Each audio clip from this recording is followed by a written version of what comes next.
Ces sodas jusqu'à 25 morceaux par litre.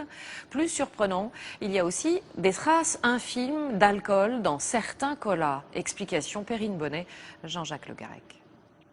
Dans le soda, À votre avis, qu'est-ce qu'ils mettent dedans pour fabriquer ces boissons?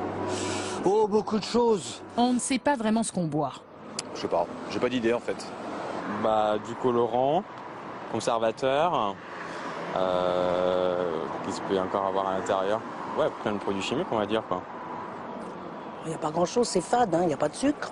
Non seulement il y a beaucoup de sucre, mais aussi des extraits de plantes, de la caféine et même de l'alcool.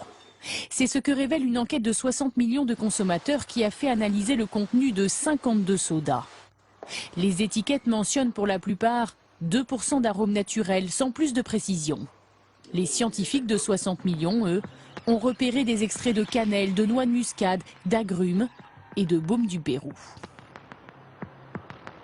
C'est une famille de substances chimiques qui sont des terpènes. Et ces terpènes sont potentiellement allergènes. Donc ça peut poser des problèmes, en particulier à des enfants qui développent des allergies. 3 références de cola contiennent aussi des taux de caféine supérieurs à 100 mg par litre. Boire 1 litre de cola revient à boire 2 tasses de café.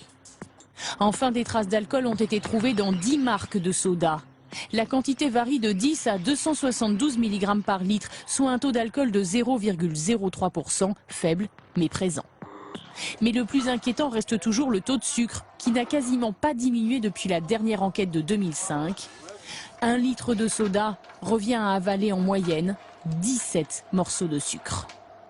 Notre feuilleton maintenant, et je vous rappelle